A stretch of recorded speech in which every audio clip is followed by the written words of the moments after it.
ஆண்டவராகிய இயேசு கிறிஸ்துவின் நாமத்தில் காலை வாழ்த்துக்கள். இன்றைய மன்னா, பரிதானங்களை வெறுக்கிறவனோ பிழைப்பான். நீதிமொழிகள் 15:27. பாருங்க, பரிதானம் வெறுக்கிறவனோ பிழைப்பான். இந்த நாட்களில் எங்கே பார்த்தாலும் லஞ்சம் வாங்குறது, ஊழல்லாம் நிறைய பெருகி இருக்குது. எந்த செய்யணுன்னாலும் உடனே ஏதாவது கொடுங்க அப்படின்னு சொல்கிறான்.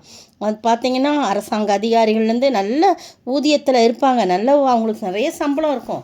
ஆனால் நம்ம போய் ஏதாவது ஒரு அப்ளிகேஷனுக்கு கேட்டோம்னா கவரில் காசு வச்சு கொடுக்கணும் அப்படின்னு சொல்லுவாங்க. அதெல்லாம் பரிதானம் இல்லையா? பரிதானம், வட்டிக்கு வாங்குறது, இதெல்லாம் ரொம்ப மோசமான காரியம். அப்போ பரிதானங்களை வெறுக்கிறவன் பிழைப்பான். வெறுக்காதவன் என்ன பண்ணுவான்? வெறுக்காமல் அதை வாங்குறவன் பிழைக்க முடியாது. அதுதான் அதுக்கு காரியமாக இருக்குது. பாருங்கள், துன்மார்க்கனுடைய வாயோ தீமைகளை கொப்பளிக்கும், துன்மார்க்கர் கர்த்தருக்கு தூரமாக இருக்கிறாருன்னு போட்டிருக்கு. இது மாதிரி காரியம்லாம் என்ன பண்ணக்கூடாது, நம்ம செய்யக்கூடாதுன்னு சொல்லி போடப்பட்டிருக்கு. பாருங்கள், சங்கீதம் 15 பார்த்தீங்கன்னா 15:5 பின்பகுதி, பரிதானம் வாங்காமலும் குற்றமில்லாதவனுக்கு விரோதமாய் பரிதானம் வாங்காமலும் இருக்கிறான், இப்படி செய்கிறவன் என்றென்றைக்கும் அசைக்கப்படுவதில்லை. அந்த சங்கீதம் எப்படி தொடங்குனா, கர்த்தாவே யார் உமது கூடாரத்தில் தங்குவான், யார் உம்முடைய பரிசுத்த பர்வதத்தில் வாசம் பண்ணுவான்னு கேட்டுட்டு அதில் உத்தமனாய் நடந்து நீதியை நடப்பித்து மனதார சத்தியத்தை பேசுகிறவன் தானேன்னு சொல்லிட்டு ஒரு லிஸ்ட்டு கொடுத்துருக்கு. 3, 4, 5 வசனத்தில். அதில் 5ஆம் வசனத்து லிஸ்ட்டில் தான் தன் பணத்தை வட்டிக்கு கொடாமலும் குற்றமில்லாதவனுக்கு விரோதமாய் பரிதானம் வாங்காமல் இருக்கிறான், இப்படி செய்கிறவன் அசைக்கப்படுதல். அப்போ அவன் அசைக்கப்படாமல் அவன் பிழைப்பான் என்று சொல்லி எழுதியிருக்கிற. பாருங்கள், துன்மார்க்கன் கெட்டு போவது ஆண்டவருக்கு பிரியமில்லை. அவன் திரும்பி பிழைப்பதையே அவர் விரும்புகிறார். அவன் திரும்பி பிழைக்கணும், அவன் மனம் திரும்பணும், அதை தான் ஆண்டவர் விரும்புகிறவராக இருக்கிறார். பாருங்கள், 2 ராஜாக்களின் புத்தகம் 5ஆம் அதிகாரத்தில் நாகமானுடைய குஷ்டம் நீங்கின உடனே அவன் திருப்பி அவர் ஏதோ கொடுக்கும்போது அவர் என்ன சொல்லிடுறாரு, எலிசா தீர்க்கதரிசி, நான் வாங்குகிறதில்லை, அதற்கு அவன் நான் வாங்குகிறதில்லை, காணிக்க கொடுக்கும்போது நான் வாங்குகிறதில்லை என்று கர்த்தருக்கு முன்பாக அவருடைய ஜீவனை கொண்டு சொல்லுகிறேன் சொல்லி 2 ராஜாக்கள் 5ஆம் அதிகாரம் 16ஆம் வசனத்தில் சொல்கிறார். வாங்க வேண்டும் என்று அவனை வருத்தினாலும் தட்டுதல் பண்ணிவிட்டான் அப்படின்னு போடப்பட்டிருக்குது. ஆனால் அவர் போன பிறகு கொஞ்சம் தூரம் போய் நாகமானை இந்த கேயாசி பின்தொடரான். எலிசாவின் வேலைக்காரன் கேயாசி அந்த நாகமான பின்தொடர்ந்து போய் அவன் கையில் வாங்காமல் அவனை விட்டு விட்டார். நம்ம பிறகே ஓடி அவன் கையில் ஏதாகிலும் வாங்குவேன் என்று கர்த்தருடைய ஜீவன் மேல் ஆணையிட்டு 20ஆம் வசனம் பின்தொடர்ந்து போய் அவன் பின்னால் வர்றதை பார்த்த உடனே அவர் ரதத்திலிருந்து குதித்து சுக செய்தியான்னு கேட்குறான். ஆமாம், சுக செய்தான். தீர்க்கதரிசிகளின் புத்திரர் 2 பேர், 2 வாலிபர் இப்போதான் வந்தாங்க. என்னிடத்து அவர்களுக்கு 1 தாலந்து வெள்ளியையும் 2 மாற்று வஸ்திரங்களையும் தர வேண்டும் என்று கேட்க என் எஜமானனை அனுப்பினார். பாருங்க, எலிசாவின் பெயரை சொல்லி இவன் ஏமாற்றுகிறவனாய், லஞ்சம் வாங்குறவனாய், பரிதானம் வாங்குறான் இருக்கான். உடனே நாகமான், தயவு செஞ்சு 2 தாலந்தை வாங்கிக்கொள் என்று சொல்லி அவனை 1 தாலந்து கேட்டதுக்கு 2 தாலந்தை கொடுத்து 2 கைகளிலும் 2 மாற்று வஸ்திரங்களை கொடுத்தோடனே அதையெல்லாம் கட்டிக்கிட்டு அவன் போகிறான். அப்போ அவன் போன உடனே அந்த மேட்டண்டையில் வந்தபோது அவன் அதை அவர்கள் கையிலிருந்து வாங்கி வீட்டிலே வைத்து விட்டு அந்த மனுஷரை அனுப்பிவிட்டான். ஒரு மனுஷன்கிட்ட கொடுத்து அனுப்புகிறாங்க, பார்த்தீங்களா? அப்போ அவன் போய் ஒன்றுமே தெரியாத மாதிரி எஜமானுக்கு போய் நின்னோடனே, கேயாசியே எங்கேருந்து வருகிறான் எலிசா கேட்டால், தேவனுடைய மனுஷனாச்சா, எல்லாம் தெரியும். அவனை கேட்டதுக்கு அவன் உன்னுடைய அடியான் எங்கும் போகவில்லைன்னு சொல்கிறான். உடனே அவன் இவனை பார்த்து, அந்த மனுஷன் உனக்கு எதிர்கொண்டு வர தன் ரதத்திலிருந்து இறங்கி திரும்புகிற போது என் மனம் உன்னுடன் செல்லவில்லையா? பணத்தை வாங்குகிறதற்கும் வஸ்திரங்களையும் ஒலிவத்தோப்புகளையும் திராட்சை தோட்டங்களையும் ஆடு மாடுகளையும் வேலைக்காரன் வாங்குகிறதற்கு காலமா?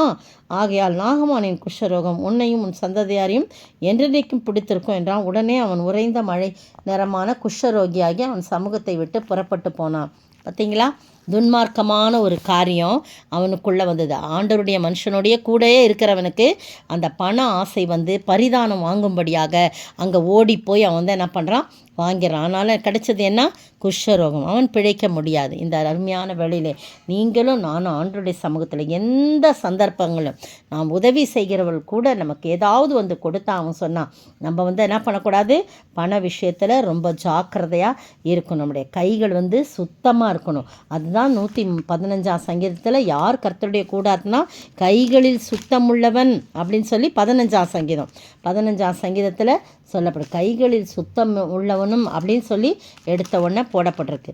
உத்தமனாய் நடந்து நீதியை நடப்பித்து மனதார சத்தியத்தை பேசுகிறவன் தன் நாவினால் புறங்கூறாமலும் தன் தோழனுக்கு தீங்கு செய்யாமலும் தன் அயலாண்மையில் சொல்லப்படும் நிந்தையான பேச்சை எடுக்காமலும் இருக்கிறான் என்று சொல்லி போடப்பட்டிருக்கு. இந்த அருமையான வேளையிலே நீங்களோ நானும் கர்த்தருடைய பார்வையில் விலையேற பெற்றவர்கள். துன்மார்க்கமான காரியங்களை செய்யாதபடி பரிதானங்களை வெறுக்கிறவனோ பிழைப்பான் என்று எழுதப்பட்டிருக்கு. துன்மார்க்கம்தான் இந்த காரியத்தை செய்வான் இல்லையா? நல்லவர்கள் யாரும் இப்படி செய்ய மாட்டாங்க. அப்படிப்பட்ட ஆசீர்வாதங்களை நாம் பெற்று ஆண்டவருடைய சமூகத்திலே உண்மையோடு காணப்பட, நீதிமான்களாய் காணப்பட ஆண்டவர் தாமே கிருபை செய்வாராக. ஆமேன்.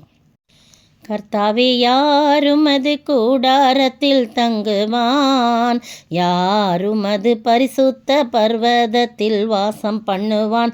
உத்தமனாய் நடந்து நீதியை நடப்பித்து மனதார சத்தியத்தை பேசுகிறவன் தானே. உத்தமனாய் நடந்து நீதியை நடப்பித்து மனதார சத்தியத்தை பேசுகிறவன் தன் பணத்தை வட்டிக்கு கொடாமலும் குற்றமில்லாதவனுக்கு விரோதமாய் பரிதானம் வாங்காமலும் இருக்கிறவன் என்றென்றைக்கும் அசைக்கப்படுவதில்லை, என்றென்றைக்கும் அசைக்கப்படுவதில்லை. ராஜா, வாழ்த்துக்கிற வணங்கிறப்பா. கர்த்தாவே, நாங்கள் பரிதானம் போன்ற எந்த விதமான காரியங்களும் உமக்கு பிடித்தமில்லாத காரியங்கள், நீர் வெறுக்கிற காரியங்களை ஆண்டவரே நாங்கள் செய்யாதபடி கர்த்தருக்கு பிரியப்படுத்த உம்மை பிரியப்படுத்தி வாழ்கின்ற காரியங்களை எங்களுடைய ஆவி ஆத்துமா சரீரம் முழுவதும் உமக்கு தத்தம் செய்து அப்படியாய் நாங்கள் செய்ய நீர் உதவி செய்ய வேணுமாய் ஜெபிக்கிறோம். கர்த்தாவே, எங்களுடைய பார்வை, எங்களுடைய பேச்சு, எங்களுடைய நடக்கையெல்லாம் கர்த்தருக்குள்ளாய் தூய்மையானதாய் காணப்பட கர்த்தாவே நீர் உதவி செய்ய வேணுமாய் ஜெபிக்கிறப்பா. ஸ்தோத்தரிக்கிறோம். தொடர்ந்து ஆசீர்வதிங்க, காத்துக்கொள்ளுங்க, வழி நடத்துங்க. இயேசுவை நாமத்தில் ஜெபிக்கிறேன் பிதாவே, ஆமேன். நேற்றைய பதில்: அசுத்த ஆவியுள்ள மனுஷன் கதரேனருடைய நாட்டில் வசித்தான். அவனுடைய பெயர் லேகியோன். அவனுடைய நாடு கதரேனருடைய நாடு. மார்க்கு 5 வசனம் 1, 2, 9.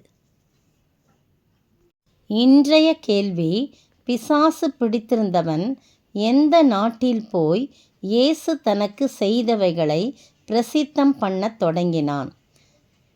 பிசாசு பிடித்திருந்தவன் எந்த நாட்டிலே போய் இயேசு தனக்கு செய்தவைகளை பிரசித்தம் பண்ணத் தொடங்கினான்?